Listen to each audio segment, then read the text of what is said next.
মাছের যন্ত্রণায় শ্রাদ্ধানুষ্ঠানে ৩০০ জনের জায়গায় এলেন মাত্র ২ জন। ঘটনা দক্ষিণ চুরিলাম চৌমুহনী পাড়ার আশিস করের বাড়িতে। আশিসবাবুর মা বীণারানী করের বাৎসরিক শ্রাদ্ধানুষ্ঠান ছিল সোমবার।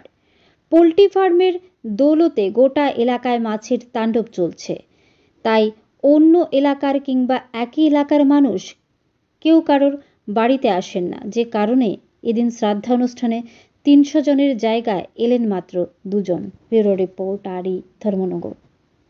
তো আমরা লোক প্রায় ৩০০-৩৫০ লোক স্টিমের, এর ভিতরে আছে না ৫০ জনের লোক।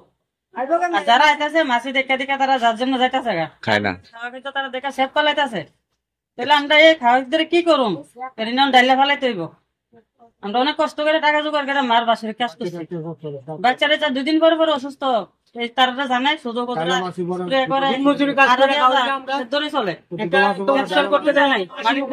মালিক আয় না, মালিকের নিমন্ত্রণ করলে আয় না। কিন্তু এবার মালিককে কইছি না, কিন্তু ম্যানেজারের ভাতা গতবার মাসি বসে কইতে পারবো। তাহলে আমরা কি করে অনুষ্ঠান করুন? ভবিষ্যতে আরো অনুষ্ঠান তো বাকি আছে, মানে গোটা গ্রামে এমন অবস্থা। কিন্তু আমরা এর আগে সাইডে কি সিদ্ধান্ত নেওয়া, তারপরে কিন্তু এটা ভাঙচুর হইবা। হ্যাঁ, এরপরে আয়োগ আইনের লোক ভিজা লোক ফাঁসি হোক, কিন্তু আমরা ন্যায্য কথা কম। কারণ এইভাবে খাওয়ান লোকসান করা না। লোক কত লোক আছে, অর্ধেক লোক গেছে থাকা বাজারের হয়, তাই নাম কিছু দাস তাই আছে, তাই না খেয়ে গেছে এই মাসি দেখে ভাই এটা কি অবস্থা? হ্যাঁ, তোরা কেমনে খাস, কেমনে চলস? তাহলে লোক নিমন্ত্রণ করে মানে আমরা অসম্মান তো অসম্মান, তারাও খাওয়া খেতে পারে না, কিন্তু আমরাই খামুনি। হ্যাঁ, রোজ দিন আমরা রান্না বেড়ে খাইতাছি। সেদিনকে আমার চাটনি করছি, 4টা মাছি বসে ফালাই দিছি। বাচ্চা লাগে ডেলি রেগুলার আমার ডাল রান্ধা, ডালটা নিয়ে অনেকদিন খাওয়াই, অনেকদিন ফালাই। বাচ্চারা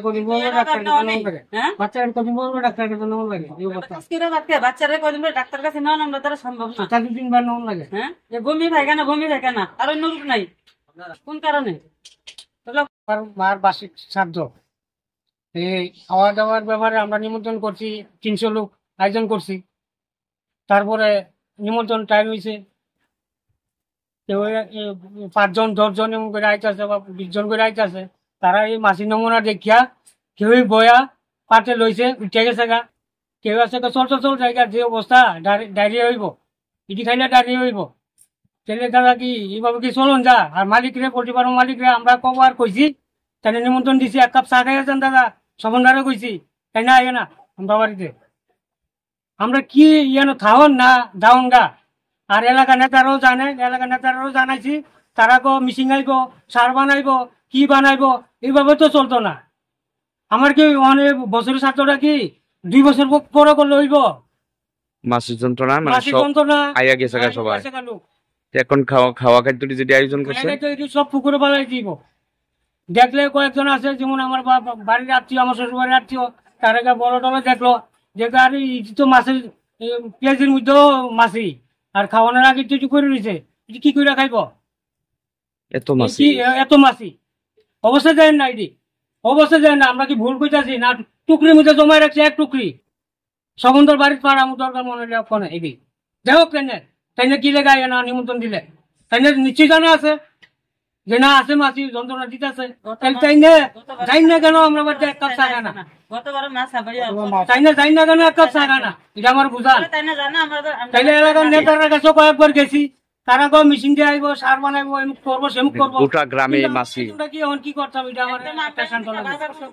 পুরা মাছি না ৩০০ লোকের আয়োজনটা কি করার এই জিনিসটা আমার একটা সান্ত্বনা দেন। আমরা এই জায়গাটার নাম কি?